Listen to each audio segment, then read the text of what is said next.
vast majority of your questions are actually pretty much all spoiler heavy. Like, are the Forbidden Five Oni? And this, a lot of questions that I just can't answer.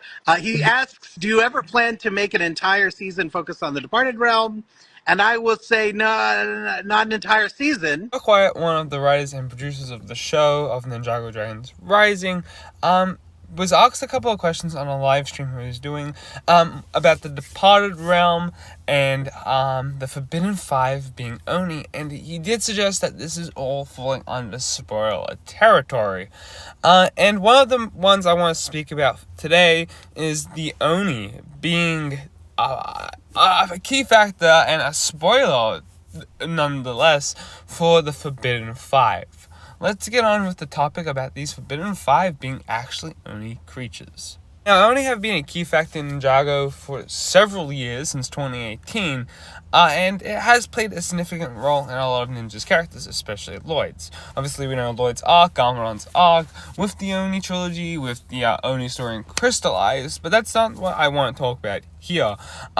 Basically, what we know about them is they were people, or the Oni were people from the First Realm, and they may have a connection with the Forbidden Five. And how so? Well, what if the Oni could also have elemental power? Because we have obviously seen an elemental use it before. Take Gameron and Lloyd. I just really want to focus on Gameron a little here, because Gameron is probably more of a key character that has these powers compared to Lloyd. Now, the powers obviously Gameron has is destruction, and that would, in my opinion, consider as a dark elemental power and a dark, user. What other elemental powers could obviously have a dark past? Well, I think Shadow. Straight away. I would have considered Smoke, but that seems to be now more of a light element. But obviously, Cinder is draining all his soul, so let's kick him off of that theory.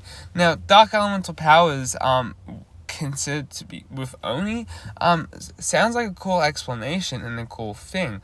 And the Forbidden Five having this sounds even cooler. The factor that they could have Dark Elemental powers, sounds great.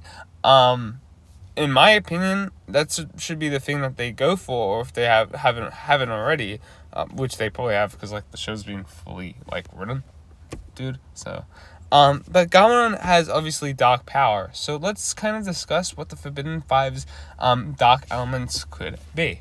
Just quickly analyzing Noct. Noct does seem to look a bit like an Oni, not fully like an Oni, in my opinion. But he could have obviously been definitely corrupted by the Oni in some shape or way. I do think those eyes at the back do look like the dragon power Zane. The dragon face power at the back of Zane's minifigured for Dragons Rising. I could definitely see that. But what could Noct's powers intentionally be? It's very hard to say. Looking at his face, if it gives us off anything, it could be a blue energy source. Dark corruption. Who's to say? All he has is blue and dark blue skin texture. We didn't see him use any power in the show. Now, obviously, he does take the Oni color definitely well in color scheme.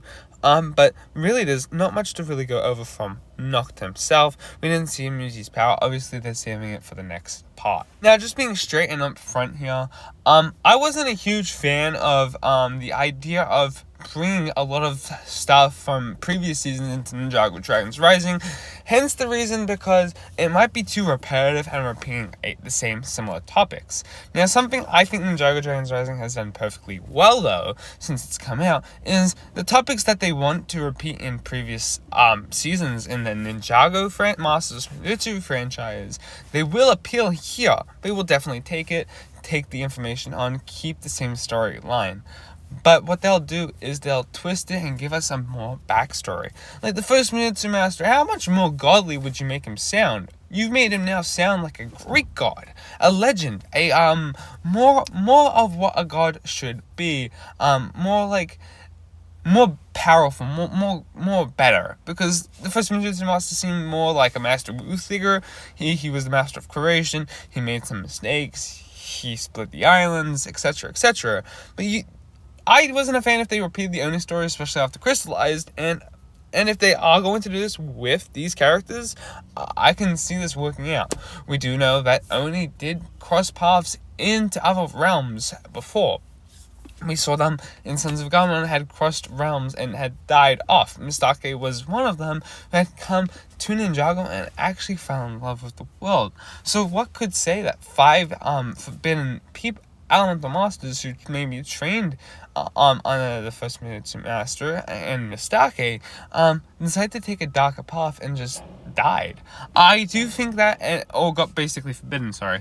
But I do consider this to be a great thing and a great explanation Ninjago could do. Let me know your thoughts in the comments section about all this. Thank you guys for watching. And in the next video, I do really want to speak about the Departed Realm and its merge, and some storylines that they could possibly do, and what characters they could definitely bring back. If you guys enjoyed this video, make sure to like, subscribe, and check out my other videos. I hope you guys enjoyed this. If you did, let me know in the comments. Peace out, guys.